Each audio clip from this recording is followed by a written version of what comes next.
చేయగలిగిన ప్రభు మహోన్నతుడా మీకు వందనాలు. ఈ ఉదయం వేళ నీ పాదాల దగ్గర ఉండే కృపను మాకు ఇచ్చారు. మరొక పునరుద్ధానం మిమ్మల్ని స్తుతించగలిగినటువంటి భాగ్యాన్ని ఇచ్చారు. దేవా, ఇంతవరకు ఆరాధనీయుడిగా ఆరాధించబడ్డారు. ఎన్నో మేలులు మా జీవితంలో చేస్తూనే ఉన్నారు. మిమ్మల్ని ఎంతగా స్తుతించినా మేము రుణస్థులమై ఉన్నాం. దేవా, వాక్కై ఉన్న దేవుడిగా మాతో మాట్లాడండి. ఇక్కడున్న ప్రతి ఒక్కరిని నువ్వు ఎరిగిన దేవుడు. వారేంటో, వారి స్థితి ఏంటో, వారి పరిస్థితులు ఏంటో, వారికి ఉన్నటువంటి దుఃఖం ఏంటో, వేదన ఏంటో, సంతోషం ఏంటో, వారి అవస్థతులు ఏంటో, ఆలోచనలు ఏంటో, వారి భవిష్యత్తు ఏంటో సమస్తం ఎరిగిన దేవుడు గనక మీరు మాతో మాట్లాడండి. ప్రతి ఒక్కరికి కూడా సమాధానాన్ని మీరు ఇవ్వండి. ముఖ్యంగా మీ రాజ్యవారసులుగా మేమందరం ఉన్నట్లుగా ఎవరము కూడా నాయన నీ నుండి తొలగిపోనివ్వకుండా మీ రక్షణలో నిలిచినటువంటి అనుభవాలతో మీ రాజ్యం కొరకు సిద్ధపాటు, ఇహమందును పరమందును కూడా మీకు మహిమార్థంగా బ్రతకగలిగిన కృపను, అలా నిలవడానికి తగినటువంటి మీ ఆత్మ సహాయాన్ని మీ వాక్కు ద్వారా మాకు దయచేసి సమస్త మహిమ మీరే పొందుకున్నామని ప్రభువైన యేసుక్రీస్తు వారి యొక్క శ్రేష్టమైన నామంలో ప్రార్థించి స్తుతించి పొంది ఉన్న మా పరమ తండ్రి, ఆమేన్. దేవుని యొక్క పరిశుద్ధ గ్రంథము నుండి హెబ్రీలకు రాసినటువంటి పత్రిక, హెబ్రీ పత్రిక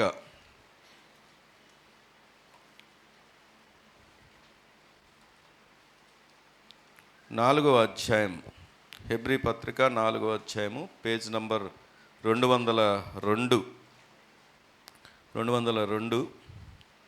4వ అధ్యాయము 14, 15, 16 వచనం చదువుకుందాం. ఒకరు స్టార్ట్ చేశాక వారిని చదవనివ్వండి. ఆకాశ మండలము గుండా వెళ్ళిన దేవుని కుమారుడైన యేసు అను గొప్ప ప్రధాన యాజకుడు మనకున్నాడు గనుక మనము ఒప్పుకొనిన దాన్ని గట్టిగా చేపట్టుదుము. మన ప్రధాన యాజకుడు మన బలహీనతల యందు మనతో సహానుభావం లేనివాడు కాడు గాని సమస్త విషయముల్లోనూ మన వలనే శోధింపబడినను ఆయన పాపం లేనివాడుగా ఉండెను గనుక మనము కనికరింపబడి సమయోచితమైన సహాయము కొరకు కృప పొందునట్లు ధైర్యముతో కృపాసనము నొద్దకు చేరుదుము. మరి 16వ వచనం అందరం కలిసి చదువుదాము. కనుక మనము కనికరింపబడి సమయోచితమైన సహాయము కొరకు కృప పొందునట్లు ధైర్యముతో కృపాసనము నొద్దకు చేరుదము. దేవుడి మాటలు మన వినికిల్లో దీవించునుగాక. ఆమేన్. ఇక్కడ దేవుని వాక్యాన్ని మనం చదువుకున్నప్పుడు జాగ్రత్తగా వినండి. ఇక్కడ ఎవరు ఏమిటి అనే మాటలన్నింటి మనం చూస్తున్నప్పుడు దేవుని కుమారుడు అయినటువంటి యేసు అనే గొప్ప ప్రధాన యాజకుడు మనకు ఉన్నాడు కనుక మనము గట్టిగా ఏం చేయాలి అంటే ఒప్పుకున్న దాన్ని గట్టిగా చేయబడదామని చెబుతూ ముందుకెళ్తూ మన ప్రధాన యాజకుడు మన బలహీనత యందు మనతో సహానుభావము లేనివాడు కాడు కానీ సమస్త విషయంలో మనలాగే ఏంటంటే ఆయన శోధింపబడ్డాడు. అంటే ఇక్కడ మనం ఆలోచన చేస్తే ఆయన కూడా శోధింపబడ్డాడు, ఆయన కూడా శ్రమలను చూశాడు. ఆయన శ్రమలు అనే అనుభవాలు లేనివాడిగా మాట్లాడట్లేదు, ఆయన కూడా అట్టి శ్రమలను చూసిన వాడే అని చెబుతూ ఆయన అన్ని శ్రమలు శోధనలు చూసినప్పటికీ ఆయనలో ఏమి లేదు అంటే పాపము లేదు అని అక్కడ రాయబడి ఉంది. దేవుని స్తోత్రం కలుగును గాక. మనము శోధనలు వచ్చినప్పుడు, శ్రమలు వచ్చినప్పుడు మనం చేసే మొట్టమొదటి పని ఏంటంటే పాపమే. అయితే దైవదూషణ చేస్తాం, దేవునికి వ్యతిరేకంగా ప్రవర్తిస్తాము, లేదా పాపానికి దగ్గర అవుతూ ఉంటాం. ఎందుకు అంటే ఒక వ్యతిరేక భావం పాపం చేయడానికి మనని పురికొల్పుతూ ఉంటుంది. కానీ దేవుడు ఇక్కడ ఎలాంటి వాడిని మనం నమ్ముకున్నామంటే, మన దేవుడు ఎలాంటి వాడంటే ఆయన పాపం లేనివాడు. శోధనలు లేవా? శోధనలు ఉన్నాయి. శ్రమలు చూడలేదా? శ్రమలు చూశాడు. అసలు ఆయన శ్రమలు చూడవలసిన అవసరం కూడా లేదు. శోధించబడడానికి ఆయన ఎంత మాత్రం అవసరం లేదు. కానీ ఎవరి కోసం శోధించబడ్డాడు, ఎవరి కోసం శ్రమ పొందాడంటే మన కోసం, మనందరి కోసం, నీ కోసం, నా కోసం. మరి అంత శ్రమలను అనుభవించినప్పటికీ కూడా ఆయన ఏం లేదంటే పాపం లేదు. మీ అందరూ తెలుసు, పిలాతు ఆయన్ని శిక్షించేటప్పుడు చెప్పిన మాట ఏంటంటే, మీరందరూ సిలువ వేయండి, సిలువ వేయండి అన్నప్పుడు ఆయన ఏమన్నాడో తెలుసా? ఈయనలో ఏ పాపము లేదు అన్నాడు. దేవుని స్తోత్రం కలుగును గాక. మనం ఆరాధిస్తున్నటువంటి దేవుడిలో ఏమి లేదు అంటే పాపం లేదు, పాపం లేదు. అయితే ఈరోజు మనం చూస్తున్న వాక్యం 16వ వచనంలో ఉంది. ఈరోజు చూస్తున్నటువంటి అంశము అదేంటంటే, కనుక మనము కనికరింపబడి సమయోచితమైనటువంటి సహాయము కొరకు కృప పొందునట్లు ధైర్యముతో కృపాసనమును వద్దకు చేరుదము. గట్టిగా దేవుని స్తోత్రం చెప్దామా? ఈరోజు అనేకులు సహాయం కోసం ఎదురు చూస్తూ ఉన్నారు. వారి వారి ప్రతి పరిస్థితులను బట్టి. మా చెల్లెళ్ళు అక్కలు ఉన్నారా? ఇక్కడే వినండి. వారికి ఉన్నటువంటి పరిస్థితులను బట్టి వారి సహాయం కొరకు ఎదురు చూస్తున్నారు. మనం కూడా చాలాసార్లు చాలా విషయాల్లో సహాయం కొరకు ఎదురు చూస్తూ ఉంటాం. అయితే మనుషుల యొక్క సహాయము ఎంతవరకు అని ఆలోచన చేసినప్పుడు కొంతవరకే. మీ అందరికీ తెలుసు, నా అనుభవంలో చెప్తాను. అదేంటంటే, మాకు పిల్లలు లేరు. 6 సంవత్సరాలు ఏమో పిల్లలు లేరు. పెళ్ళైన తర్వాత ప్రార్థన చేస్తుంటే దేవుడు ఒక వాగ్దానాన్ని నా భార్యకి ఇచ్చాడు. అదే మాట ద్వారా అమ్మగారితో కూడా మాట్లాడారు. 3 కుమారులను ఇస్తానన్నారు. దేవుడు అసలు గర్భఫలమే లేదు అన్న సమయంలో వాగ్దానాన్ని ఇచ్చి దేవుడు మాట్లాడిన మాట మీద మేము ఆధారపడినప్పుడు, మరి ఒకానొక దినము దేవుడు ద్వారాలు తెరిచి గర్భమును ప్రసాదించాడు. ఇది అందరికి తెలిసిన సాక్ష్యమే. ఒకవేళ కొత్తగా ఎవరైనా ఉండుంటే వారు కూడా తెలియడం కోసం క్లుప్తంగా ఈ మాట చెప్తున్నాను. అయితే ఆ దినాల్లో మా అబ్బాయి ఫస్ట్ డెలివరీ ఆ టైంలో మాకు కార్లు లేవు. మన చర్చిలో సరిగ్గా ఎవరికి వాహనాలు కూడా లేవు. శనివారం ఆల్ నైట్ జరిగినప్పుడు అయిపోయింది. అప్పుడే నా వైఫ్ పైనుండి కిందకి దిగి వస్తుంది. ఇంకా చాలామంది మరి ఆంటీలు కూడా, పెద్దలు కూడా ఉండి అమ్మగారితో ఉండి ప్రార్థించేవారు కూడా మెల్లిగా దిగుతూ ఉన్నారు. తనకు పెయిన్స్ వచ్చాయి. పెయిన్స్ రాగానే మరి ఆ టైంలో వాహనాలు లేవు. రాత్రి దాదాపుగా 2 మరి 3 ప్రాంతం అయి ఉండొచ్చు. ఆ టైంలో వెంటనే ఎవరికి ఫోన్ చేసామంటే 108కి ఫోన్ చేసాం. 108కి ఫోన్ చేసినప్పుడు మరి 108 ఆ దినాల్లో చాలా ఫాస్ట్గా ఉండేది అనుకోండి. ఆ రాత్రి ఆ 108 రావడం జరిగింది, తనను తీసుకొని వెళ్ళడం జరిగింది.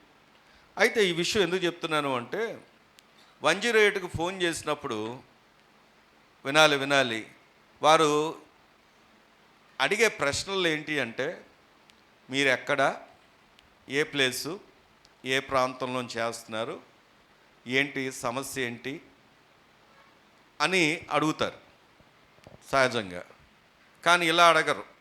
ఎలాగా అంటే, నీకు అర్హత ఉందా, నీదే కులం, నీదే మతం, నువ్వు ఆస్తిపరుడువా కాదా, పేదవాళ్ళ, ఇలా అడగరు. వాళ్ళు అడిగేది ఏంటంటే, నువ్వెక్కడ, మీరెక్కడ, మీ ప్లేస్ ఏది, మీ లొకేషన్ ఏది, ఇది మాత్రమే అడుగుతారు. అంటే ఎందుకు ఈ మాట చెప్తున్నానంటే, సహజంగా ఆ సమయానికి మనకు కావలసినటువంటి సహాయం, అంటే ఒక ఎగ్జాంపుల్గా నా లైఫ్లో జరిగిన విషయాన్ని మేము ముందుకు జ్ఞాపకం చేస్తున్నాను. మనకు కావలసినటువంటి సహాయం ఏంటంటే, తనను వారు రావడం, హాస్పిటల్కి తీసుకువెళ్ళడం. ఆ సమయానికి కావలసినటువంటి సహాయం అదే. అంతేగాని ఊరికి ఎలాగ ఒక ట్రిప్ వేసి వద్దాం, ఎప్పుడు వ్యాన్ ఎక్కలేదు తీసుకెళ్ళి వెళ్దాం, కొద్దిగా విలువైనటువంటి వాహనం అది, అలా ఒక రౌండ్ వేసి వద్దాం అనే ఆలోచన కాదు. అప్పుడు నాకు కావాల్సిన సహాయం ఏంటంటే, వాళ్ళు రావడం, తనని హాస్పిటల్కి తీసుకువెళ్ళడం. ఈరోజు దేవుడు మనతో మాట్లాడుతున్నటువంటి మాట వింటున్నారా?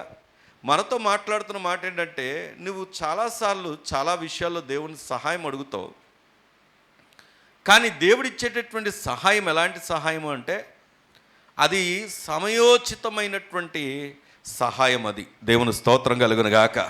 అంటే నువ్వు అడిగిందంతా చేయడానికి కాదు దేవుడు ఉంది, కానీ దేవుడు నిన్ను నిర్మించిన నిర్మాణకుడు.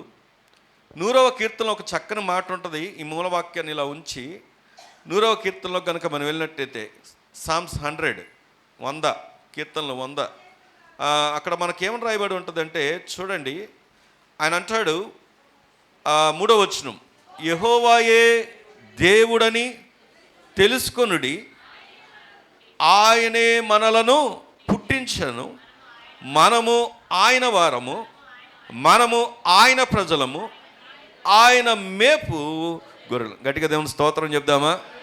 ఇక్కడ వాక్యం చెప్తున్నటువంటి సత్యం ఏంటంటే యెహోవాయే దేవుడు అని తెలుసుకోండి. ఎందుకైనా దేవుడు అంటే అక్కడ వివరణ ఇస్తూ ఆయనే మనల్ని ఏం చేశాడంట? పుట్టించాడంట. ఇక్కడ ఎంతమంది మీకుగా మీరు అనుకుని పుట్టారో చెప్పండి. సరే, ఇలా అడిగితే ఇంకా బాగుంటుందేమో.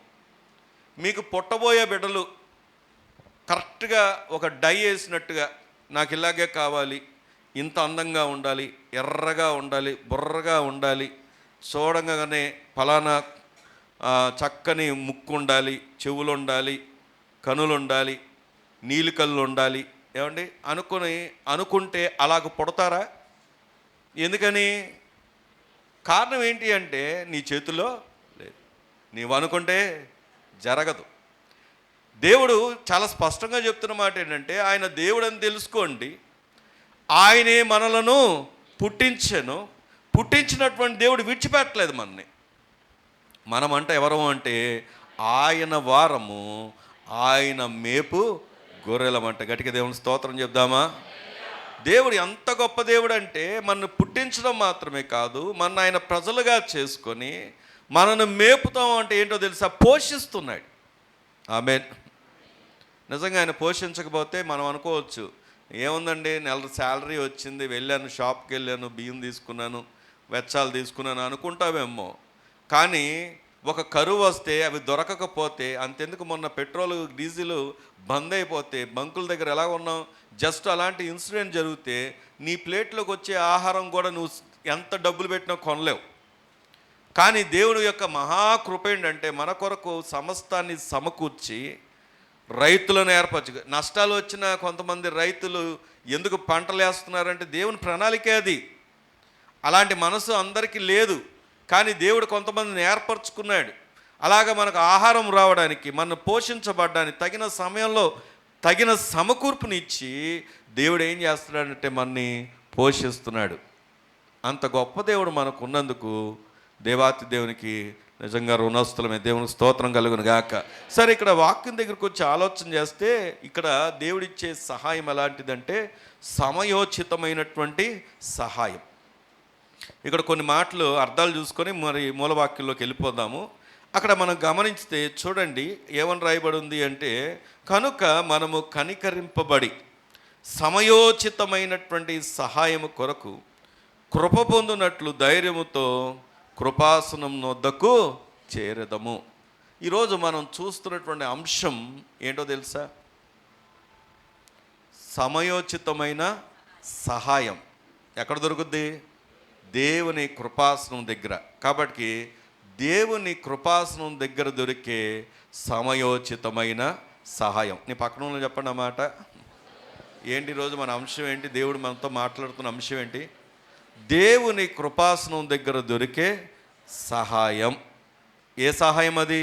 సమయోచితమైన సహాయం.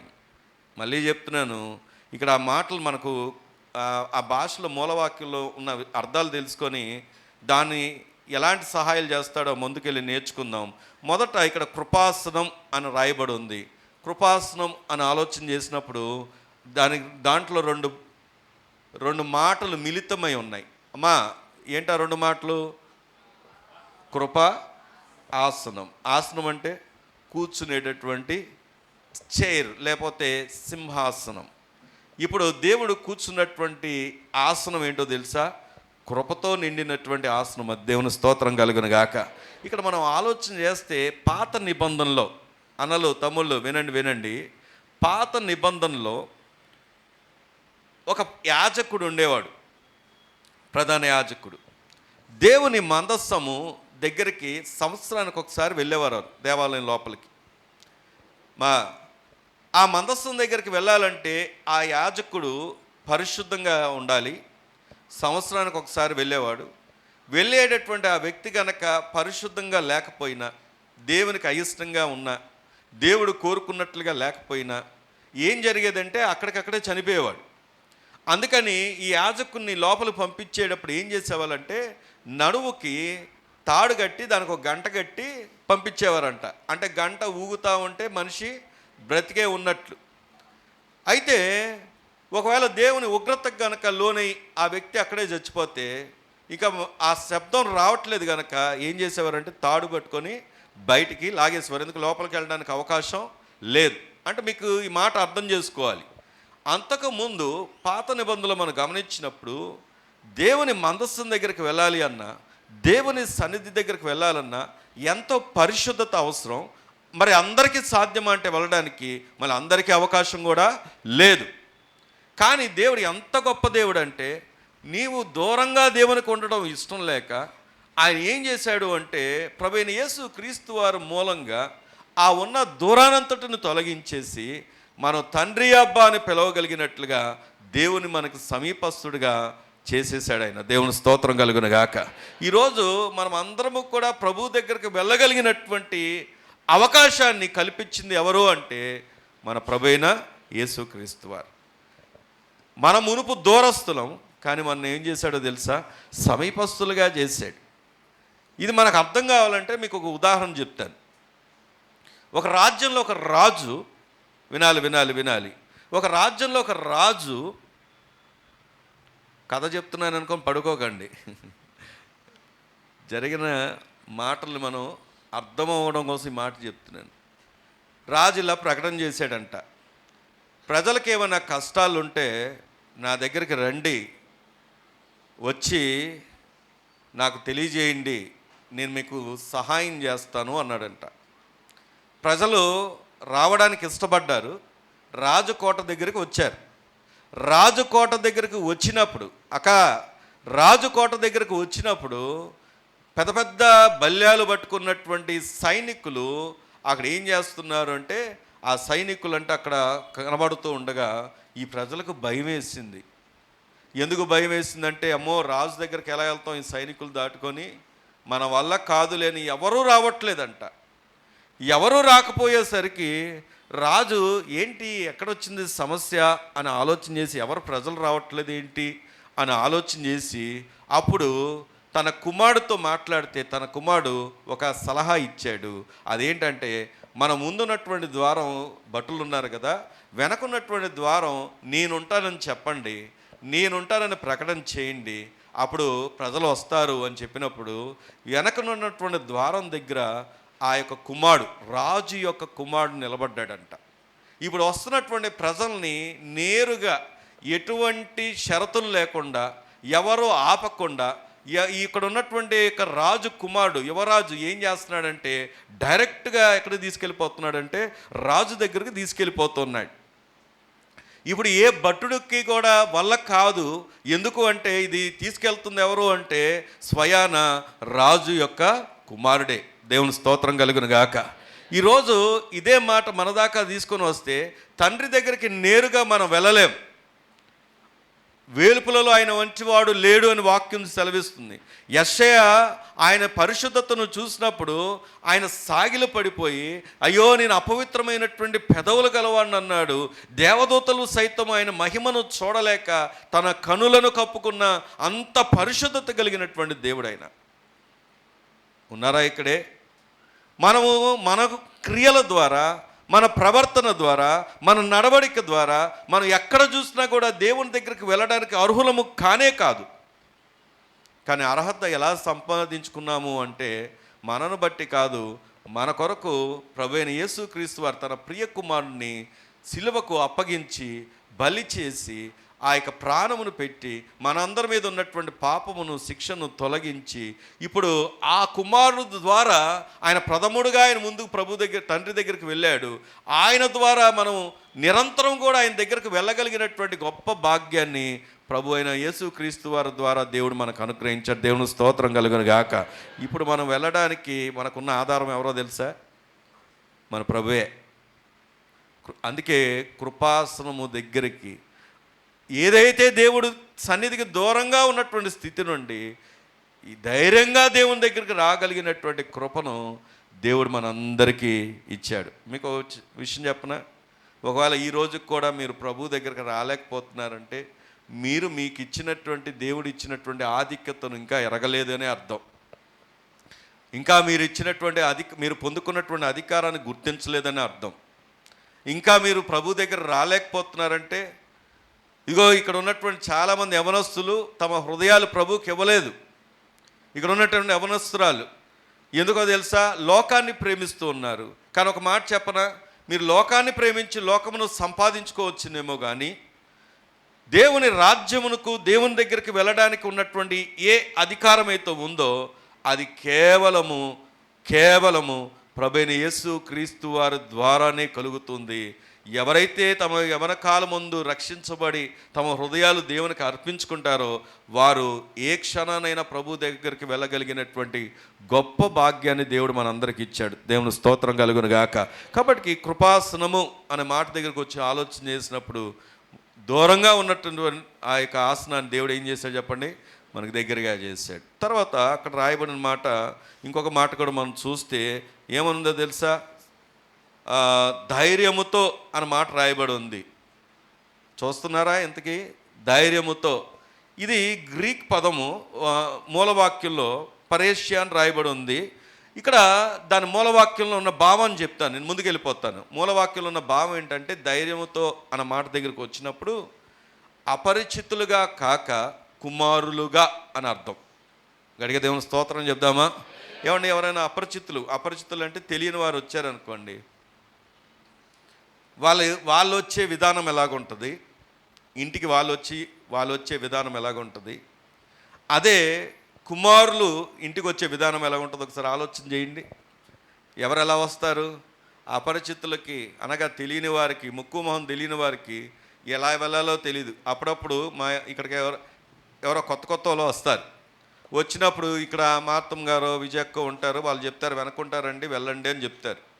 వాళ్ళు వచ్చిన వారు ఇక్కడ దాకా వచ్చి ఇదే గేట్ అనుకొని, ఇదే మెట్లు అనుకొని కిందకి దిగిపోయి అక్కడ తచ్చాడుతూ ఉంటారు. మళ్ళీ మేము ఎవరో వచ్చారు, ఎవరో పిలుస్తున్నారు అని చూసి సీసీ కెమెరాలో చూసి ఓహో ఎవరో ఇటు దిగినట్టున్నారని చెప్పి మేము పైకి వచ్చి మళ్ళీ వాళ్ళతో మాట్లాడి వాళ్ళతో సంభాషణ చేయాల్సి వస్తుంది. ఇప్పుడు అపరిచితులు అంటే లేదా ముక్కుమొహం తెలియని వారు అంటే అది అర్థం. కానీ అదే కుమారులు, నా కుమారులే ఉన్నారనుకోండి, వాళ్ళు అలాగే తడుముకుంటారా? చెప్పండి, తడుముకుంటారా? వారు ఎలా వస్తారు? నేరుగా వస్తారు, సూటిగా వెళ్తారు, వారు వెళ్ళాల్సిన దగ్గరికి వెళ్తారు. కారణం ఏంటంటే వారికి ఏముంది? అధికారం ఉంది, అర్హత ఉంది. ఈరోజు దేవుడు చెబుతున్నటువంటి మాట ఏంటంటే, కృపాసనము దగ్గరికి ఎలా రావచ్చంట? ధైర్యంగా రావచ్చంట. అంటే అర్థం ఏంటో తెలుసా? అపరిచితుల్లాగా కాదు, ఎలా వస్తామంట? మనము కుమారుల్లాగా. దేవుని స్తోత్రం కలుగును గాక. దేవుడు అక్కడ మనతో మాట్లాడుతున్న మాట ఇది. ఇంకా ముందుకెళ్ళి ఆలోచన చేస్తే అక్కడ సమయోచితమైన సహాయం అంటే ఇవి అర్థమవుతే మూలవాక్యంలో నుంచి నేర్చుకుందాం. ఇక్కడ సమయోచితమైనటువంటి సహాయం అన్న మాట దగ్గర కూడా 2 పాదాల కలయిక ఉంది. నేను ఇందాకే చెప్పాను. అయితే గ్రీకులో బోయతియా అని ఉంది. ఈ మాటకి అర్థం ఏంటంటే, బోయ అన్న మాటకు అర్థం అరవడం, కేకలు వేయడం. థియోస్ అంటే దేవుడు, థియో అంటే అర్థం ఏంటో తెలుసా? పరిగెత్తుకు రావడం, కేకలు వేసుకుంటూ పరిగెత్తుకు రావడం. ఇక్కడ కృపాసనం దగ్గరికి సమయోచితమైన సహాయం అంటే ఏంటో తెలుసా?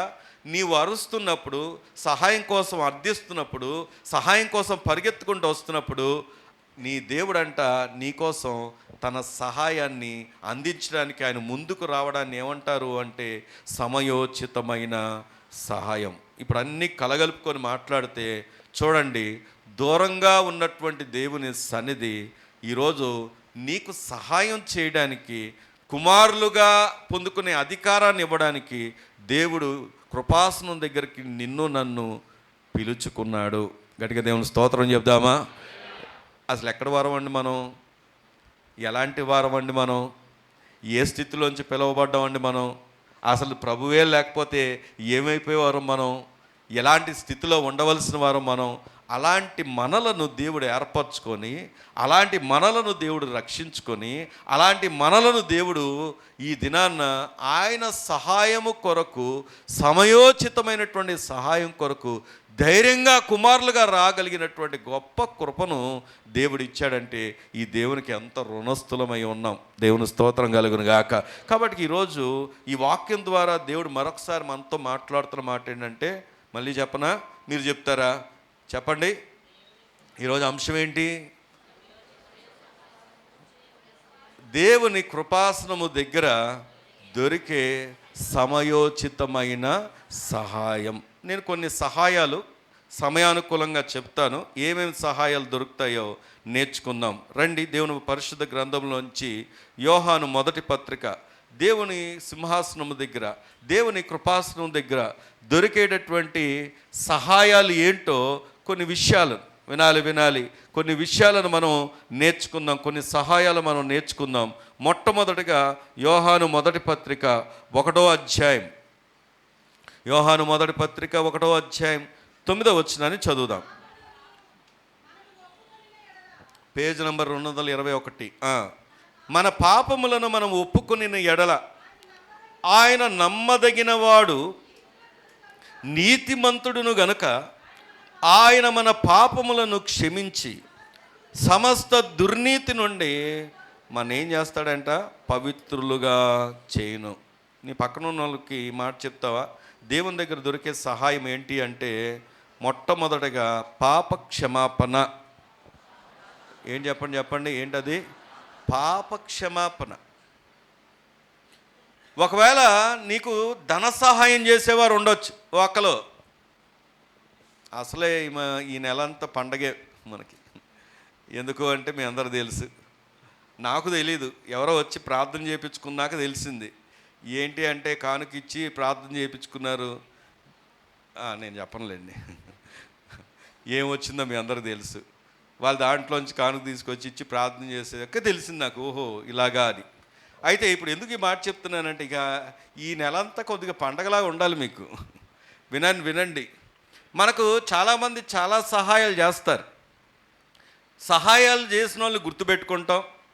ఒకవేళ ఒక వ్యక్తి, నేను ఈ మాట కూడా చదివాను, శత్రువులంట ఎక్కడో తయారెవరో అంట మనమే తయారు చేస్తామంట. ఎలాగా అంటే వారికి మనం సహాయం చేస్తాం ఒకసారి ఆపేస్తాం. ఎందుకంటే మనకు కూడా ఒక స్ట్రెంత్ చేయగలిగినంత వరకు చేస్తాం. ఎప్పుడైతే ఆపుతామో అప్పటి నుండి మనం ఏమవుతామో తెలుసా? వాళ్ళకి శత్రువులు అవుతాం. ఇప్పుడు చెప్పండి, శత్రువులు ఎక్కడ నుండి వస్తున్నారు? మనమే తయారు చేసుకుంటున్నాం. దీని అర్థం ఏంటంటే సహాయం చేయొద్దని కాదు, కంప్లీట్గా నీ మీద డిపెండ్ కానివద్దు. కంప్లీట్గా నీ మీద నువ్వు డిపెండ్ చేసుకున్నావు అనుకో, ఆ వ్యక్తే నీకు ప్రమాదంగా జరిగే పరిస్థితి ఉంది. సరే, ఇది అవుట్ ఆఫ్ కాంటెక్స్ట్, నేను వెళ్ళడానికి ఇష్టం లేదు. కానీ చాలాసార్లు మనుషుల దగ్గర సహాయం కోరుతాం, వ్యక్తుల దగ్గర సహాయం కోరుతాం, నాయకుల దగ్గర సహాయం కోరుతాం, మనకు బంధువులో ఇంకా ఎవరెవరి దగ్గరకో సహాయం కోరుతాం, కొంతమంది సేవకుల దగ్గరకు కోరుతారు. అయితే నేను చెప్పాలనుకున్న మాట ఏంటంటే, ఏ మనుషుని సహాయం ఏ విధంగా చేసినా అది తాత్కాలికమైనది. కానీ నీకు పాప క్షమాపణ అనే సహాయం ఈ భూమి మీద చేయగలిగిన వారు ఎవ్వరూ లేరు. దేవుని స్తోత్రం కలుగును గాక. నువ్వు ధనవంతుని నిన్ను చేయొచ్చునేమో. ఇప్పుడు టాటా గారికి చనిపోయారు, ఆయన రతన్ టాటా. ఆయనకి పిల్లలు లేరు. తర్వాత ఆయన పెంచుకున్న వ్యక్తికి తర్వాత కొంతమందికి ఆయన ఇచ్చేసాడు. ఇప్పుడు ధనవంతుడు కాదు, కానీ ఆ యొక్క టాటాను బట్టి ఇతను ధనవంతుడు అవ్వచ్చు. కానీ ఈ ధనం ఎక్కడి దాకా? ఎక్కడి దాకా ఉపయోగపడుతుంది? ఈ భూమి మీద ఉన్నంత వరకే. కానీ ఒక దినము మరణించిన తర్వాత తండ్రి దగ్గర నిలబడినప్పుడు, ఆ న్యాయపీఠం దగ్గర నిలబడ్డప్పుడు, నీ మీద ఉన్నటువంటి పాపం నేరాపరం చేసినప్పుడు నువ్వు ఎక్కడికి వెళ్తావు? నరకానికి వెళ్తావు. కాబట్టి నిన్ను ఆ స్థితిలో ఎవరు కూడా నిన్ను రక్షించలేరు. కానీ దానికి ముందే దేవుడు నీ మీద కనికరం చూపించి నీకేమి ఇస్తున్నాడు అంటే పాప క్షమాపణ ఇస్తున్నాడంట. దేవుని స్తోత్రం కలుగును గాక. దేవుని కృపాసనం దగ్గర దొరికే మొట్టమొదటి సహాయం ఏంటో తెలుసా? పాప క్షమాపణ. ఇక్కడ వాక్యం చెప్తున్నటువంటి మాట ఏంటంటే, మనము పాపములను మనము ఒప్పుకొని ఎడల ఆయన నమ్మదగినవాడు, నీతిమంతుడు గనక ఆయన మన పాపములను క్షమించి సమస్త దుర్నీతి నుండి మన ఏం చేస్తాడంట? పవిత్రులుగా చేస్తాడంట. ఈరోజు ఒప్పుకోగలిగినటువంటి స్థితిలో నువ్వు ఉంటే, బైబిల్లో ఒక చక్కని ఉదాహరణలు కూడా పెట్టాడు ప్రభు. తమ్ములు వినండి వినండి. ఎవరో తెలుసా?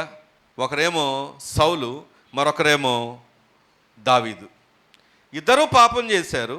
ఇంకా చెప్పాలంటే సౌలు కంటే కూడా భయంకరమైనటువంటి పాపం మనకు కనబడేది ఎవరిది అంటే దావీద్దే. ఏమన్నా వింటున్నారా? దావీద్దే. అయితే మరి ఇద్దరిలో ఒక అతన్ని దేవుడు తీసివేశాడు, అతని స్థానాన్ని దావీదుకి ఇచ్చాడు. ఆ వ్యక్తి ఎవరంటే సౌలు. కారణం ఏంటంటే అతను ఒప్పుకోవడానికి ఇష్టపడలేదు. ఈరోజు దేవుడి మాట నీ ముందుకు వచ్చినప్పుడు చాలామంది కఠినంగా తమ హృదయాలు మార్చుకొని, దేవుడు నాతో మాట్లాడుతున్న మాట నాతోనే అని గ్రహింపు లేని వారుగా చాలామంది ఉన్నారు. లోకాన్ని చూసి, లోకంలో ఉన్న వాటిని చూసి సత్యం ఎరిగినప్పటికీ కూడా, నేను చేస్తుంది తప్పని తెలిసినప్పటికి కూడా, నేను చేస్తుంది పాపం అని తెలిసినప్పుడు కూడా, నేను అలా మాట్లాడకూడదు, నేను ఇలా ప్రవర్తించకూడదు, నేను ఇలా ఉండకూడదు అని తెలిసినప్పుడు కూడా, దేవుడు మనతో మాట్లాడుతున్నప్పుడు, తడుతున్నప్పుడు కూడా చాలామంది ఒప్పుకోవడానికి ఇష్టపడరు. కానీ వాక్యం చెప్తున్న మాట ఏంటంటే, ఎవరైతే ఒప్పుకుంటారో, ఎవరైతే ఒప్పుకొని దాన్ని విడిచిపెడతారో వారిని దేవుడు ఏం చేస్తాడంట? కనికరిస్తాడంట. దావీదు విషయంలో జరిగింది అదే. తను ఒప్పుకున్నాడు, విడిచిపెట్టాడు, కనికరించబడ్డాడు.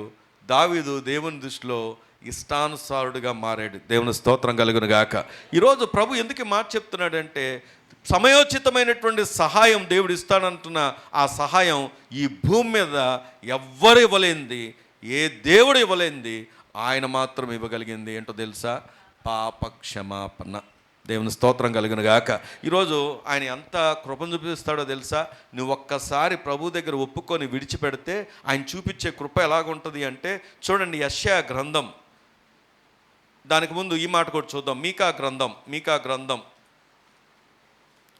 గ్రంథం పేజ్ నంబరు 767 పేజ్ నంబర్.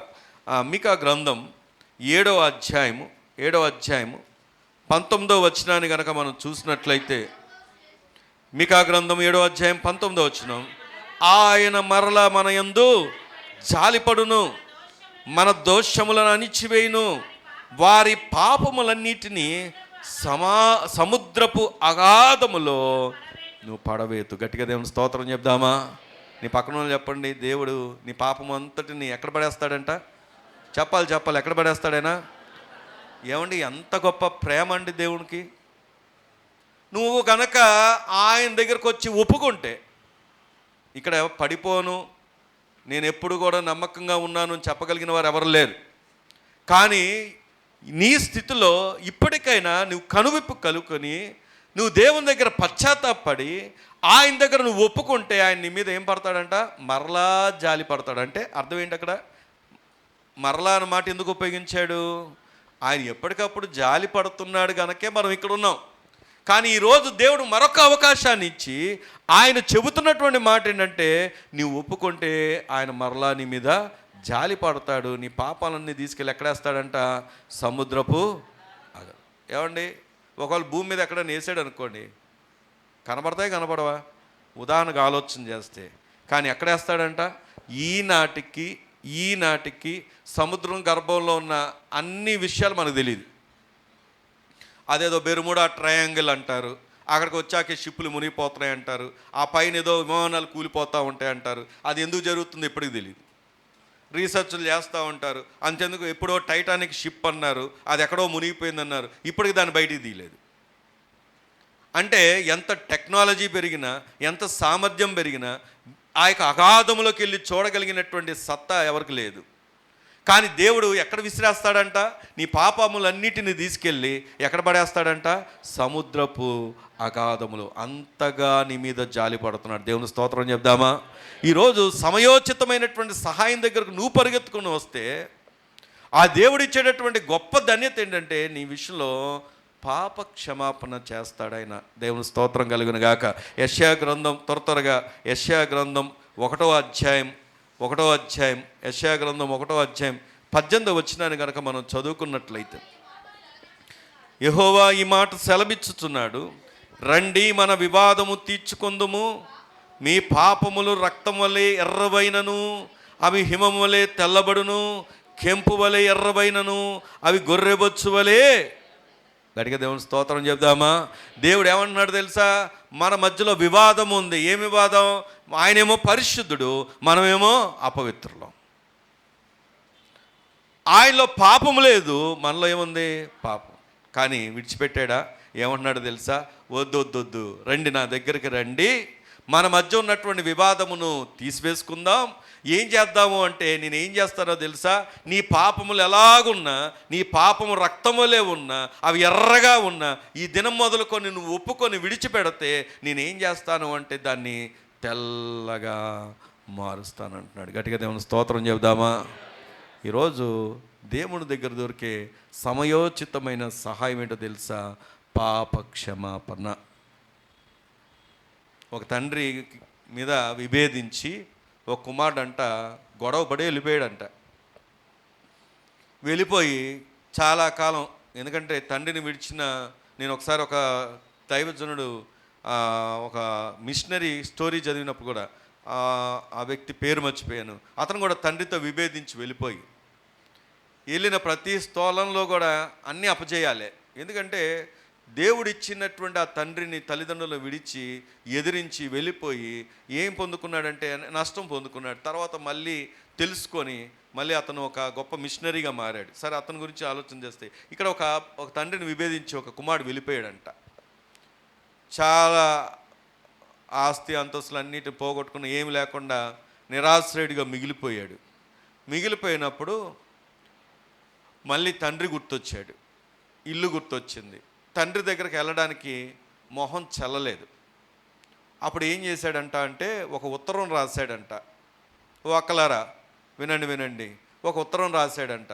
ఏమనంటే, డాడీ, నాన్నగారు, నేను మన ఊరు మీద నుండి వెళ్ళేటటువంటి ట్రైన్ ఎక్కుతాను. ఆ ట్రైన్ ఎక్కినప్పుడు మన ఊరు దగ్గర ఆ ఊరు ప్రారంభంలో ఉన్నటువంటి చెట్టు ఒకటి ఉంది, పలానా చెట్టు.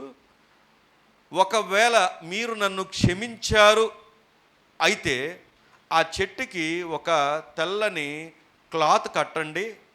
అది ఒకవేళ ఆ క్లాత్ కనుక ఉంది అంటే నేను ఊర్లో దిగుతాను, మీ దగ్గరకు వస్తాను, దాని అర్థం మీరు నన్ను క్షమించినట్లు.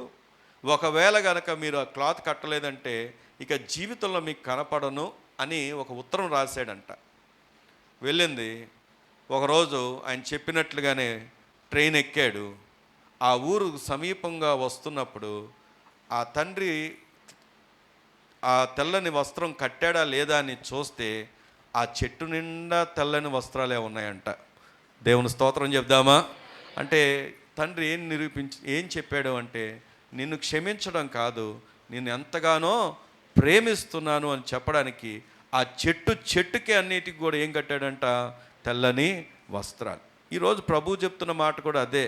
నీవు నేను పాపులంగా ఉండగా, పాపం చేస్తూ జీవిస్తుండగా, వ్యతిరేకంగా బ్రతుకుతుండగా, నీ దేవునికి వేరుగా వెళ్తుండగా, నష్టాల పాలు అవుతుండగా, నష్టాలు ఎందుకు అవుతున్నాయో ఒకసారి ఆలోచన చేసి ఇప్పటికైనా ప్రభు వైపు తిరిగి ప్రభు దగ్గర క్షమాపణ పొందడానికి నువ్వు పరిగెత్తుకుంటూ, నేను ఇందాక చెప్పా, బోయత్తియా అంటే అర్థం ఏంటో తెలుసా?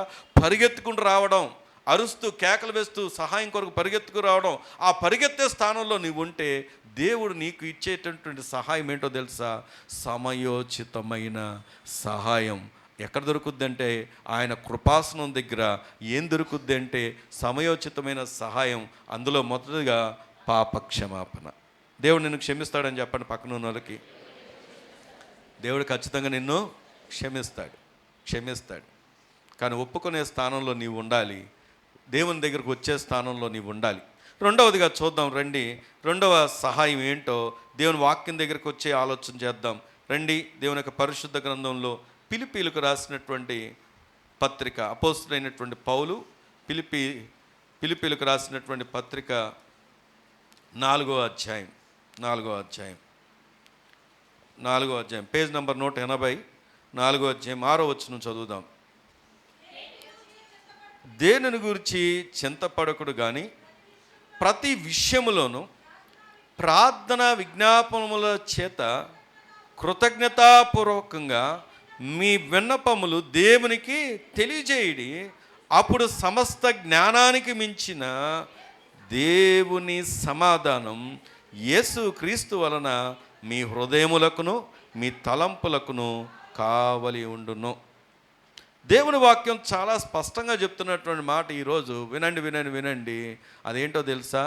దేవుడు మీకు ఏమిస్తాడు అంటే సమయోచితమైనటువంటి సహాయంలో రెండవ మాట, నీకు సమాధానాన్ని ఇస్తాడు. ఆమెను చెప్దామా? నీ పక్కన చెప్పండి, దేవుడు నీకు ఏమిస్తాడంట? సమాధానం. దేవుని వాక్యం చాలా స్పష్టంగా చెప్తున్న మాట, నువ్వు చింతపడుతున్నావు, దిగులు పెట్టుకుంటున్నావు, ఏమైనా సాధించావా? పోనీ చెప్పండి, దిగులు పెట్టడం వల్ల చింతపడడం ద్వారా ఏదైనా సాధించారా? మాట్లాడరేంటండి? సాధించారా? సాధించగలమా? ఏమి చేయలేం. ఇంకా చెప్పాలంటే ఇంకా బలహీనలం అయిపోతాం. అందుకే ప్రభు చెప్పిన మాట ఏంటంటే, మీరు దేనిని గురించి చింతపడొద్దు. మరి ఏం చేయమన్నాడు ఆయన? చింతపడొద్దు కానీ ప్రతి విషయంలో ప్రార్థన విజ్ఞాపనల చేత దేవునికి ఏం చెల్లించమంటున్నాడు ఆయన? కృతజ్ఞతాస్తుతులు చెల్లి. ఒక్క మాట అడుగుతాను, నీ ఇంట్లో కృతజ్ఞతలు ఎక్కువ ఉంటాయా లేకపోతే అనేకమైనటువంటి దూషణ మాటలు ఎక్కువ ఉంటాయా? మీకే తెలుసు మీ ఇల్లు ఎలా ఉంటుందో. ఆలోచన చేయండి. ఎంతసేపు కూడా దేవుడు ఏం చేశాడు, వాళ్ళు ఏం చేశారు, వీళ్ళు ఏం చేశారు, దేవుడు ఉన్నాడా అనే నువ్వు గడిపేస్తున్నావు. అందుకే చాలామంది ఇళ్లలో ఆ సమస్యలు అలాగే ఉండిపోయాయి. కానీ దేవుడు ఈ దినం కూడా మరొకసారి నీతో మాట్లాడుతున్న మాట ఏంటో తెలుసా? నువ్వు ఏ విషయంలో చింతపడొద్దు, ప్రతి విషయంలో ప్రార్థన విజ్ఞాపనల చేత దేవునికి ఏం చెల్లించాలంట? కృతజ్ఞతాస్తుతులు చెల్లించాలంట. అప్పుడు సమస్త జ్ఞానానికి మించిన దేవుని యొక్క సమాధానం, ఆయన ఇచ్చే సమాధానం ఎలా ఉంటుందో తెలుసా? అక్కడ రాయబడి ఉంది, యేసు క్రీస్తు వలన మీ హృదయాలకు మీ తలంపులకు కావలి ఉండును. గడిగే దేవుని స్తోత్రం చెప్దామా? ఏమండి, సమాధానం ఎక్కడికో ఇస్తాడంట. సమాధానం ఏమండి, మనకి ఏదన్నా సమస్య వచ్చిందండి, ఏదో ఎవరో వచ్చి సమాధాన పరిచారే అనుకోండి, ఆ సమాధానం ఎంతసేపు నిలబడుతుంది? ఎంతసేపు ఉంటుంది? కొన్నిసార్లు కొంతమంది వాళ్ళకి మధ్యలో విభేదాలు జరిగినప్పుడు సేవకుల మధ్యలో అవుతారు. మీరు కొట్టుకోండి, మమ్మల్ని ఎందుకు పిలుస్తారు నాకు అర్థం కాదు. కట్టుకునేప్పుడు తెలీదా, ఉండేటప్పుడు తెలీదా, కొనుక్కునేప్పుడు తెలీదా? అప్పుడు తెలీదు. కానీ ఇలాంటి వాటికి మధ్యలో ఎవరు రావాలి? సేవకులు ఎప్పుడు కూడా రారు, ఇలాంటి వాటికి రారు. ఇది బండ గుర్తు పెట్టుకోండి. మీకోసం ప్రార్థన చేస్తారు, అయినా కానీ రమ్మన్నారంటే ఇక మీ గురించి నేను చెప్పలేను. ఎందుకు ఈ మాట చెప్తున్నానంటే, మనుషులు ఇచ్చే సమాధానం తాత్కాలికమైంది. చిన్నప్పుడు స్కూల్లో కొట్టుకున్నప్పుడు టీచర్ పిలిచి, రే ఏమేంద్రా అంటే, వీడు కొట్టాడని మేడం అంటే, వాడిని అడిగితే వీడే కొట్టాడు మేడం అంటే, సరే ఇలా కాదులే కానీ మీ ఇద్దరు ఒకరికొకరు సారీ చెప్పుకోండి అనేవాళ్ళు. గడ్డం పట్టించి సారీ అనేవాడు. సరిగా చెప్పరా అంటే మళ్ళీ సారీ అని. కానీ ఆ సారీ నిజమైన సారీ అన్నా కాదు. దేవుడిచ్చేది అలాంటిది కాదు. దేవుడిచ్చేటటువంటి సమాధానం ఎక్కడిస్తున్నాడో తెలుసా? హృదయంలో. దేవుడిచ్చేటటువంటి సమాధానం ఎక్కడిస్తాడో తెలుసా? తలంపుల్లో. చాలామంది వారి తలంపులను నియంత్రించుకోలేక ప్రాణాలు తీసుకుంటున్నారు. కారణం ఏంటో తెలుసా? వారి తలంపులకు ఏమి లేదంటే కావలి లేదు. హృదయంలో నెమ్మది లేకపోతే తలంపులకు కావలి ఉండదు. కానీ ఈ దినము దేవుడు నీతో నాతో మనందరితో చెప్తున్నటువంటి విషయం ఏంటంటే, ఆయన దగ్గరికి, ఆయన కృపాసనం దగ్గరికి నువ్వు వస్తే ఆయన చేసే సహాయం ఎలాంటిది అంటే నీ హృదయానికి నీ తలంపులకు కూడా ఆయన కావలిగా దేవుని యొక్క సమాధానం ఎవరి ద్వారా ఉందో తెలుసా? యేసు క్రీస్తు వారి ద్వారానే ఉంది. దేవుని స్తోత్రం కలుగును గాక. యేసు క్రీస్తు వారి ద్వారానే.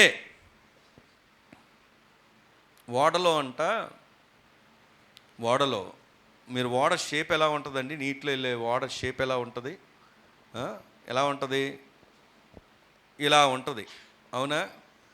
అది నీటిలో వాస్తవంగా ఆలోచన చేస్తే ఆ షేపు నేను ఆలోచన చేసినప్పుడు, అంటే బయటికి తీసిన షిప్పులు ఉంటాయి కదా, వాటిని చూసినప్పుడు అది గనక రోడ్డు మీద నిలబెట్టాం అనుకోండి, ఏమవుతుంది? పడిపోద్ది పక్కకి. ఎందుకంటే దాని షేపే అలాగ ఉంటుంది. కానీ దాని మధ్య భాగంలో బెలాస్ట్ అంట, అంటే ఏదో ఒక పదార్థం, బరువైనటువంటి పదార్థం పెడతారంట. అది ఏం చేస్తుందంటే ఓడని బ్యాలెన్స్ చేస్తుందంట, అటు ఇటు పడిపోకుండా.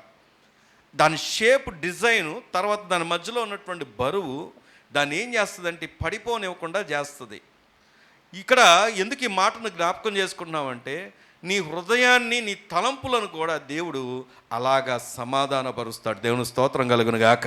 ఆ ఓడ వెళ్తున్నప్పుడు అలలు కొడతాయి, సమస్యలు వస్తూ ఉంటాయి, తుఫాన్లు కూడా వస్తూ ఉంటాయి, కానీ అది త్వరగా మునిగి పోదు. అలాగే నీ జీవితంలో, నా జీవితంలో వస్తూ ఉంటాయి, శ్రమలు రావచ్చు, కష్టాలు రావచ్చు, మనకు వ్యతిరేకమైన పరిస్థితులు రావచ్చు. నువ్వు ఆయన కృపాసనం దగ్గరికి పరిగెత్తుకుంటూ వస్తే దేవుడు ఏం చేస్తాడంటే నీ హృదయానికి, నీ తలంపులకు కూడా ఆయన కావలి ఉంచడం మాత్రమే కాదు, దేవుని యొక్క సమాధానం యేసుక్రీస్తు వారి ద్వారా నీకు అనుగ్రహిస్తాడు. మరి ప్రతి మాటలో యేసుక్రీస్తు వారిని ఎందుకు దేవుడు ఫోకస్ చేస్తున్నాడు తెలుసా? ఆయన ద్వారా తప్ప నువ్వు ఏ వ్యక్తిని బట్టి సమాధానం భూమి మీద సంపాదించుకోలేవు. నీకు సమాధానం దొరకాలి అంటే ఏకైక వ్యక్తి, ఏకైక దేవుడు ఎవరైనా ఉన్నారు అంటే అదైనా ప్రభువైన యేసుక్రీస్తు వారు మాత్రమే. దేవుని స్తోత్రం కలుగును గాక. సరే, ముందుకెళ్తే ఇంకా ఆలోచన చేస్తే మూడో విషయం, మొదటిది ఏం చెప్పండి? పాప క్షమాపణ. రెండోది ఏం చెప్పండి? సమాధానం. మూడోది ఏమిటి అంటే, రండి వాక్యం నుంచి చూద్దాం. హెబ్రీ పత్రిక 2వ అధ్యాయం 18వ వచనాన్ని చదువుకుందాం. తాను శోధింపబడి శ్రమ పొందెను గనక శోధింపబడి వారికిను సహాయము చేయగలవాడై ఉన్నాడు. అలాగే మరొక వచనం కూడా చదువుదాం. కీర్తనలు 94వ కీర్తన 19వ వచనం చదువుదాం. 94వ కీర్తన 19వ వచనం.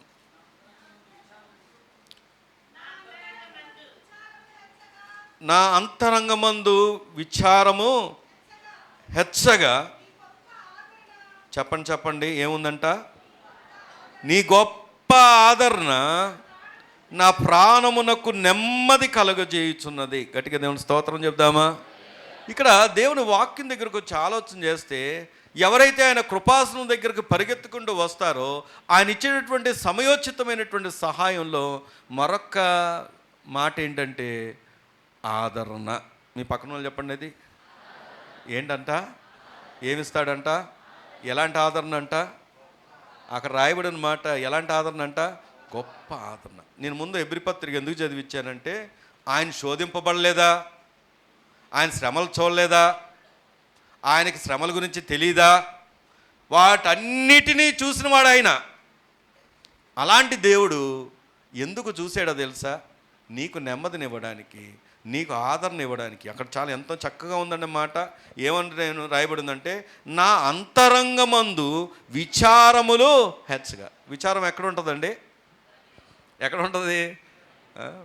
విచారం లోపల ఉన్నప్పుడు ఆ తింటున్నది పంచభక్ష పరమాన్నాలైనా వంటికి పడుతుందా? ఏం తిన్నామో తెలీదు, అది తినబుద్ధి కాదు, అది ఏం తిన్నామో తెలియదు. దాని టేస్ట్ నువ్వు గ్రహించగలుగుతావా? లేదు. కారణం ఏంటంటే లోపల ఏముంది? విచారం ఉంది. కానీ ప్రభు చెప్తున్న మాట, ఎప్పుడైతే నీ అంతరంగమందు విచారములు హెచ్చాయో, అంటే పెరిగాయో, దేవుడు ఏం చేస్తున్నాడంటే నీకు గొప్ప ఆదరణ ఎక్కడ ఇస్తున్నాడంట?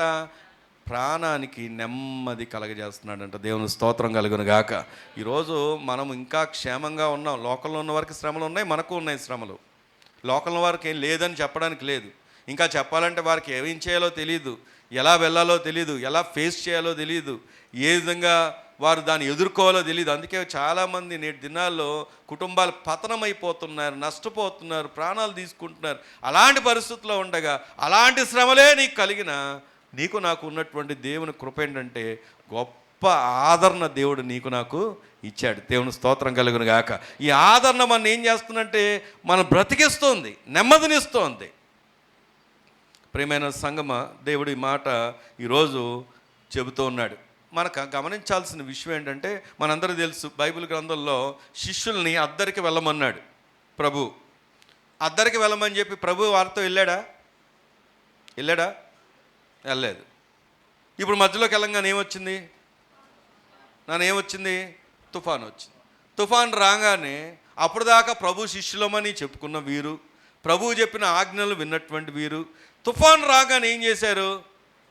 భయపడిపోయి కేకలు వేస్తుంటే ప్రభు ఆ నీటి మీద నడుచుకుంటూ వస్తే ప్రభువుని చూసి ఇంకా భయపడిపోయారు. కానీ ప్రభు అన్నాడు, ఏం చెప్పండి? భయపడొద్దు అన్నాడు. దేవుని స్తోత్రం కలుగును గాక. అద్దరికి వెళ్ళమన్నటువంటి దేవుడు అద్దరికి చేర్చాడా లేదా? చేర్చాడు. అది దేవుని యొక్క గొప్పతనం. దేవుని స్తోత్రం కలుగును గాక. అంత మాత్రమే కాదు, ఇంకొక సంఘటనలో కూడా ప్రభు అదే బోట్లో ఉన్న తుఫాను వచ్చినప్పుడు శిష్యులు ఏం చేశారు చెప్పండి? భయపడిపోయారు. కానీ వారికి అర్థం కావాల్సిన విషయం ఏంటంటే, ప్రభు నా యొక్క బోట్లో ఉన్నాడే, ప్రభు మాతో పాటు ఉన్నాడే, ప్రభు ఉన్నప్పుడు మాకేం కాదు అని అనుకోగలిగారా? అనుకోలేకపోయారు. ప్రభా ఎలా నిద్రపోతున్నావు అని అడిగారు ఆయన్ని. మీకు చింత లేదా? మా పరిస్థితులు మీకు అర్థం కావట్లేదా అని అడిగారు. చాలాసార్లు మనం కూడా ఏం చేస్తామో తెలుసా? ప్రభు మనని పంపించాడని తెలుసు, ప్రభు మనని ఏర్పరచుకున్నాడని తెలుసు, ప్రభు మనని ఎన్నిక చేశాడని తెలుసు, ప్రభు మనకు ప్రభుగా ఉన్నాడని తెలుసు, ప్రభు మనతో పాటు ఉన్నాను అని చెప్తున్నాడని తెలుసు. అయినప్పటికీ శ్రమలు వచ్చేసరికి ఏం చేస్తావో తెలుసా? ఏమైపోతావు చెప్పండి? ఒంటరి అయిపోతావు, ఎవరు లేదనుకుంటావు. కానీ ప్రభు ఈరోజు ఎందుకు ఈ మాట చెప్తున్నాడు తెలుసా? మీరు చదువుకుంటే ఏ సంఘటనలో కూడా ప్రభు వారిని పెట్టలేదు. వారు ఎంత అజ్ఞానంగా ఉన్నా, ఎంత అవిశ్వాసంగా ఉన్నా దేవుడు వారిని విడిచిపెట్టలేదు. తర్వాత వారిని బలపరిచాడు. తర్వాత వారి ద్వారానే గొప్ప సేవ జరిగింది. దేవుని స్తోత్రం కలుగును గాక. ఈరోజు ప్రభు ఎందుకు ఈ మాట మనతో మాట్లాడుతున్నాడంటే, నీకు దేవుడిచ్చేటటువంటి గొప్ప సమయోచితమైనటువంటి సహాయం ఏంటో తెలుసా? ఆదరణ. ఏమండి, ఎవరైనా కుటుంబం కోల్పోయినప్పుడు, లేకపోతే ఇంకా ఇతర నష్టాలు చూసినప్పుడు వాళ్ళ దగ్గరికి వెళ్ళి కొద్ది మాటలు, ఆదరణ మాటలు పలకడం వాళ్ళకి ఆ ధైర్యాన్ని ఇస్తుందా? లేకపోతే చెప్పండి, వాళ్ళ ఇంటి ముందు టెస్ట్ వేసుకొని ఒక వారం రోజులు కూర్చొని వెళ్తే ధైర్యం ఇస్తుందా? వారికి కావాల్సింది ఏంటి ఆ సమయంలో? ఆదరణ కలిగించే మాటలు. అందుకే దేవుడు వాక్యం చెప్పే మాట ఏంటో తెలుసా? మేము ఎందుకు ఆదరించబడ్డామంటే మా ద్వారా ఇతరులు అనేకులు ఆదరించబడాలి. ఈరోజు దేవుడు నిన్ను ఒక ఆదరించే వ్యక్తిగా ఉంచాడు. నువ్వు ఆదరణకర్తగా ఉండాలి అంటే ఆ ఆదరణకర్త నీ జీవితంలో ఏలుబడి చేయాలి. దేవుని స్తోత్రం కలుగును గాక. కాబట్టి దేవుడు ఇచ్చేటటువంటి మరొక సహాయం ఏమిటి అంటే ఆదరణ. ఇంకా చాలా విషయాలు ఉన్నాయి, త్వరగా వెళ్ళిపోతాను, సమయం లేదు కనుక ఒక 5 నిమిషాల్లో 5-10 నిమిషాలు క్లోజ్ చేసుకుందాం. రండి మరొక మాట చూద్దాం. యెషయా గ్రంథం 30వ అధ్యాయం. యెషయా గ్రంథం 30వ అధ్యాయం 21వ వచనం చదువుదాం. మీరు కుడి తట్టు అయినను ఎడమ తట్టు అయినను తిరిగినను ఇదే త్రోవ దీనిలో నడువుడి అని మీ వెనక నుండి ఒక శబ్దము మీ చెవులకు వినబడును. దేవుని స్తోత్రం చెప్దామా? నేను ఇంకా ఎక్కువ లోతుల్లోకి వెళ్ళి చెప్పలేను, కానీ దేవుడి ద్వారా మనకు దొరికే మరొక సమయోచితమైన సహాయం ఏంటంటే మార్గ దర్శకత్వం. అంటే ఇంగ్లీష్లో ఈజీగా ఉంటుంది, గైడెన్స్. ఏం చెప్పండి? గైడెన్స్ అంటే ఏంటో తెలుసా? నువ్వు వెళ్ళవలసిన మార్గం నీకు తెలుస్తుంది. ఆమేన్, హల్లెలూయా, హల్లెలూయా. మనకు చాలాసార్లు ఏం చేయాలో అర్థం కాదు, చాలాసార్లు సొంత ఆలోచనలు చేస్తాం. వాక్లారా, సామెతల గ్రంథం అందరికీ తెలిసిందే, చూడనక్కర్లేదు. కానీ దేవుని వాక్యం చాలా స్పష్టంగా చెప్పే మాట ఏంటంటే 3వ అధ్యాయంలో, నీ స్వబుద్ధిని ఆధారము చేసుకొనక నీ పూర్ణ హృదయముతో నీ ప్రవర్తన అంతటి యందు ఆయన అధికారానికి ఒప్పుకొనుము, యెహోవా యందు నమ్మిక ఉంచుము, అప్పుడు నీ మార్గములు సరళము, నీ త్రోవలు ఏం చేయబడతాయంట? సరళము చేయబడతాయంట. దేవుని స్తోత్రం కలుగును గాక. చాలామంది దెబ్బతినేది ఎక్కడో తెలుసా? ఏం ఆధారం చేసుకుంటారు? స్వబుద్ధిని, సొంత ఆలోచనల్ని. దేవుడి మాటలను పెడచెవిన పెడతారు, దేవుడు చెప్పే మాటలు పెడచెవిన పెడతారు, దేవుని సేవకులు చెప్పే మాటలు పెడచెవిన పెడతారు. వాళ్ళ ఇష్టానుసారంగా నిర్ణయాలు తీసుకుంటారు. ఫెయిల్ అయిపోయిన తర్వాత ఎక్కడికి వస్తారు? మరి సేవకుల దగ్గరికి వస్తారు. అమ్మ ప్రార్థన చేయండి అమ్మగారు, ఇలా జరిగింది అమ్మగారు, ఇలా జరిగిందని. కారణం ఏంటి? దేవుడు నేను ఎప్పుడు హెచ్చరించలేదా? ఎప్పుడు చెప్పలేదా? చెప్పాడు. కానీ చెప్పినప్పటికీ స్వబుద్ధిని ఆధారము చేసుకుంటాం. కానీ దేవుడు ఎంత గొప్ప దేవుడు తెలుసా? నువ్వు కుడి తట్టుకైనను ఎడమ తట్టుకైనను తిరిగితే దేవుడు నిన్ను తిరిగిన వాడికి వదిలేడు.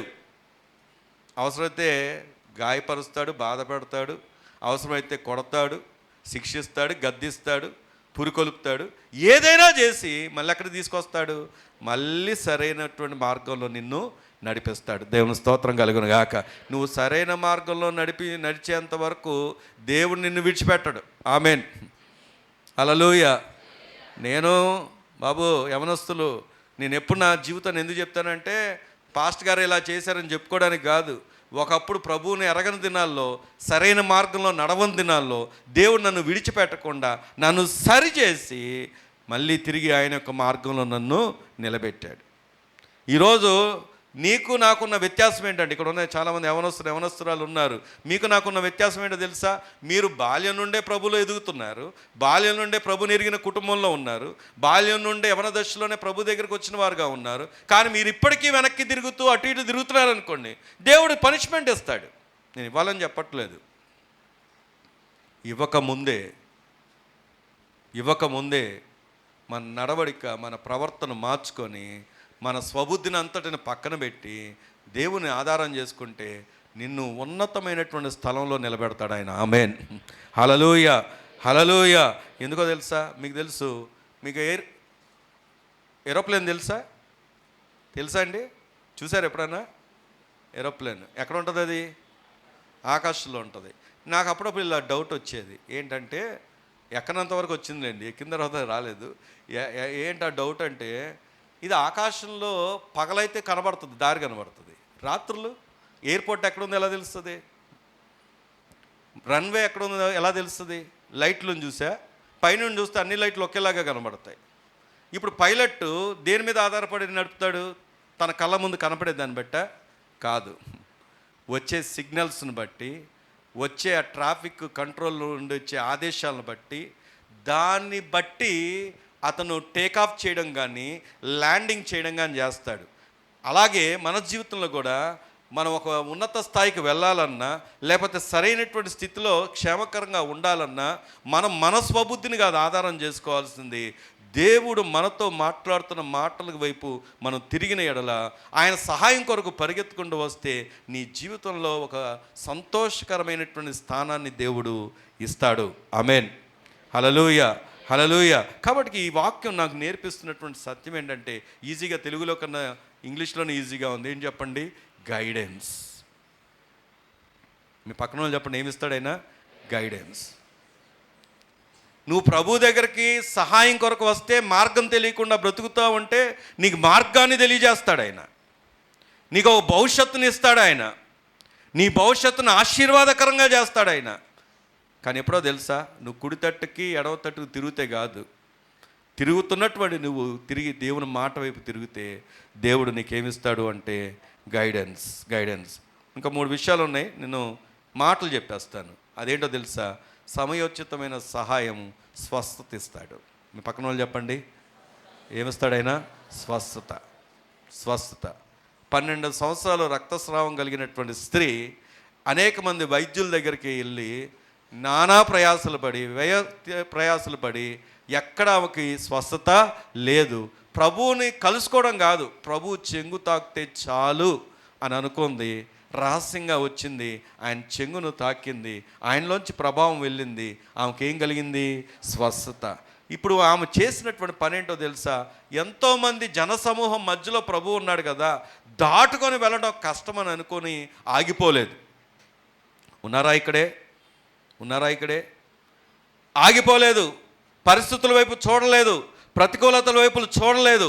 ఆమె ఉద్దేశం, ఆమె గోల్ ఒకటే, ప్రభు దగ్గరికి వెళ్ళాలి, స్వస్థత పొందాలి. మనం ఏం చేస్తాం తెలుసా? చర్చికి రావాలంటే పాస్టర్ గారు ఇలాగా, పాస్టర్ గారు ఇలాగా, ఆయన ఇలాగా, ఆమె ఇలాగా అని ఆగిపోతాం. అందుకే మన లైఫ్లో ఏం లేదు, వృద్ధి లేదు. నువ్వు చూడాల్సింది పాస్టర్ గారు ఇలాగా, పాస్టర్ గారు ఇలాగా, ఆమెలాగా, ఆక్కిలాగా, అన్నలాగా కాదు. మందిరానికి రావాల్సింది ఎవరి కోసమో తెలుసా? దేవుని కోసం. నువ్వు దేవుని కోసం వస్తే, దేవుని మీద నువ్వు దృష్టి ఉంచితే ఖచ్చితంగా మేలు పొందుకుంటావు. ఆమెన్. ఆ 12 సంవత్సరాలు రక్తస్రావం కలిగిన స్త్రీ చేసింది అదే. ఆ మనుషుల వైపు చూడలేదు, ప్రతికూలతల వైపు చూడలేదు. ఆమెకు రక్తస్రావం ఉంటేనే దూరంగా పెట్టేటటువంటి స్థితిలో 12 సంవత్సరాలు అంటే ఆలోచన చేయండి. కానీ ఆమె ఏం చేసిందో తెలుసా? ప్రభు చెంగు తాకినా చాలనుకుంది, స్వస్థత పొందుకుంది. ఈరోజు నువ్వు ఏ పరిస్థితుల్లో ఉన్నా దేవుడు నీకు స్వస్థతను ఇస్తాడు. ఆమేన్. హల్లెలూయా, హల్లెలూయా. కానీ పరిగెత్తుగా రావాల్సినటువంటి పని నీది. 6వది ఏమిస్తాడు అంటే పోషణ. మీ పక్కన వాళ్ళు ఇప్పుడు ఏమిస్తాడైనా? మీ అందరూ తెలుసు, క్రీస్తు యేసునందున్న మహిమైశ్వర్యంలో మన ప్రతి అవసరత తీర్చబడును. దేవుని స్తోత్రం చెప్దామా? హల్లెలూయా, హల్లెలూయా. ఎవరి మహిమలో అంట? క్రీస్తు యేసునందున్న మహిమలో మన ప్రతి అవసరత తీర్చబడును. ఇక్కడ దేవుడు ఎందుకు చెప్తున్నాడంటే, నువ్వు ఆయన సమయోచితమైన సహాయం కొరకు వస్తే నీకు పోషణ ఇస్తాడు. ఎవరిని పస్తులు ఉంచడా? ఆయన ఉంచుతాడా? ఎవరైనా ఉన్నారండి ఇక్కడ పస్తులు ఉన్నవారు? దేవుడు ఎలా ద్వారాలు తెరుస్తాడో తెలీదు, ఎవరిని నిలబెడతాడో తెలీదు, ఏ సమయానికి ఏ నాయకుడు అవసరమో తెలీదు, ఎలాగ నడిపిస్తాడో తెలీదు. మీ అందరికీ తెలుసో తెలీదో, జార్జ్ ముల్లర్ అనే ఒక గొప్ప దైవజనుడు 19వ శతాబ్దంలో ఆయన ఒక హాస్టల్ రన్ చేస్తున్నాడు, పేద పిల్లల యొక్క హాస్టల్ని. ఉదయం బ్రేక్ఫాస్ట్కి పిల్లలందరూ కూర్చున్నారంట. కూర్చున్నప్పుడు వంటశాలలో ఏమీ లేదు, వండడానికి కూడా ఏమీ లేదు, మెటీరియల్ లేదు.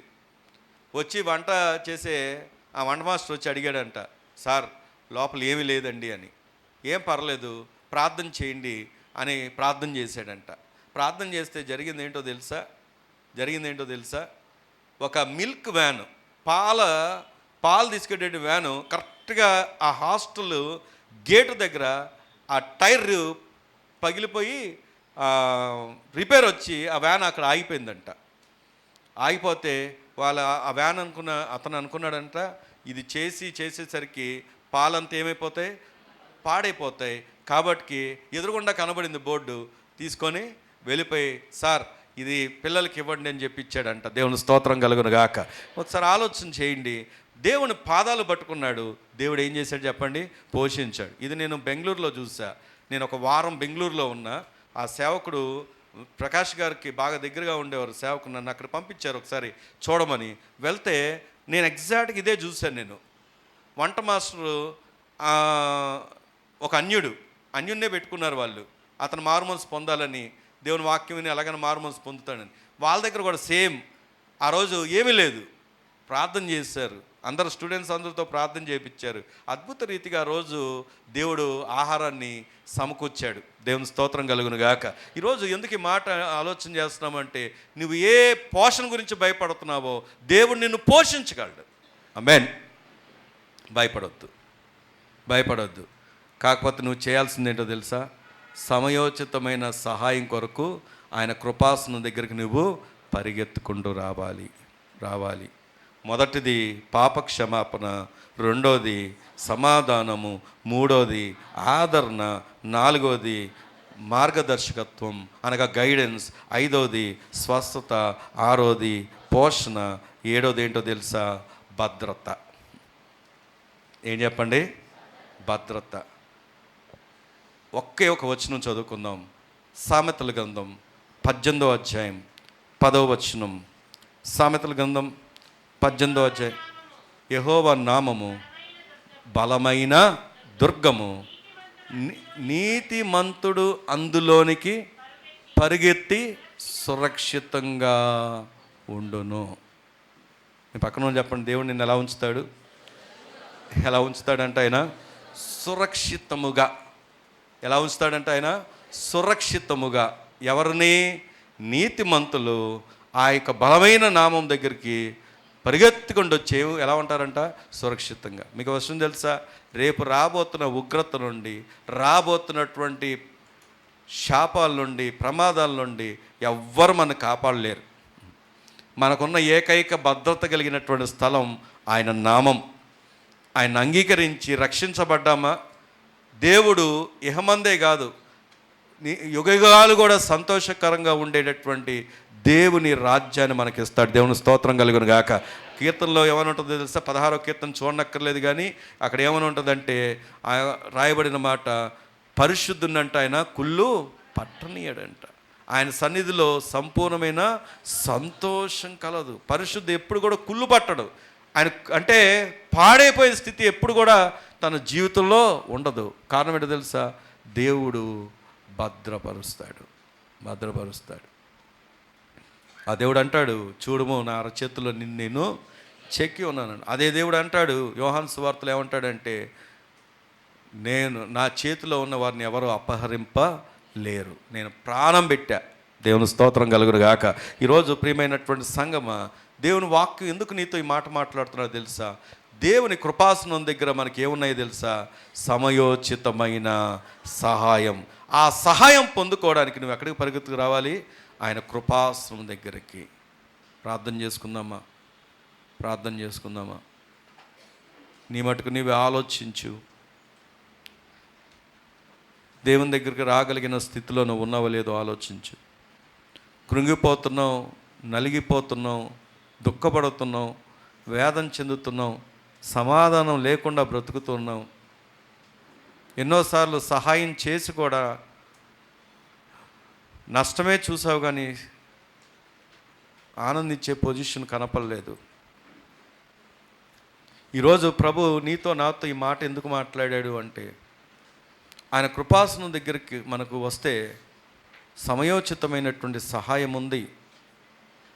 ఆయన దగ్గరికి రావడానికి ధైర్యంతో రావచ్చని వాక్యం సెలవిస్తుంది. అనగా కుమారులుగా నిస్సహాయకరమైన స్థితిలో కేకలు వేసుకుంటూ పరిగెత్తుతున్న వారికి ఆయనకు సహాయం దొరుకుతుంది. పాప క్షమాపణ దొరుకుతుంది.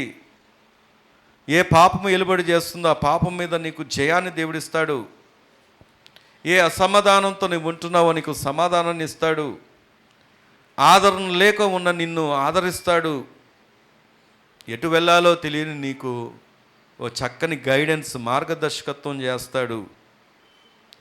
బలహీనమైపోతున్న నిన్ను స్వస్థపరుస్తాడు.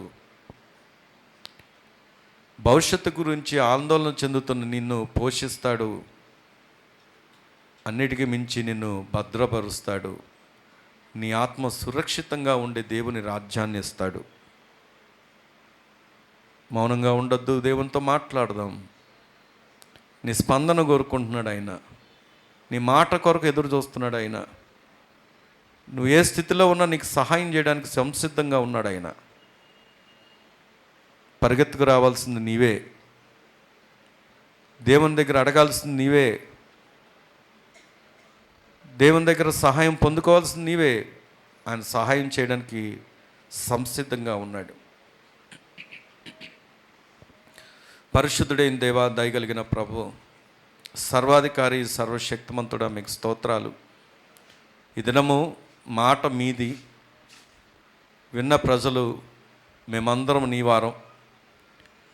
మమ్మల్ని ఎలాగ సంరక్షిస్తావో, ఎలాగ రక్షించుకున్నావో, ఎలాగ మమ్మల్ని క్షమిస్తావో, ఎలాగ సమాధానపరుస్తావో, ఎలాగ ఆదరిస్తావో, ఎలాగ మమ్మల్ని నడిపిస్తావో, ఎలాగ మమ్మల్ని స్వస్థపరుస్తావో, ఎలాగ మమ్మల్ని పోషిస్తావో, భద్రపరుస్తావో ఇదను మాతో మాట్లాడారు.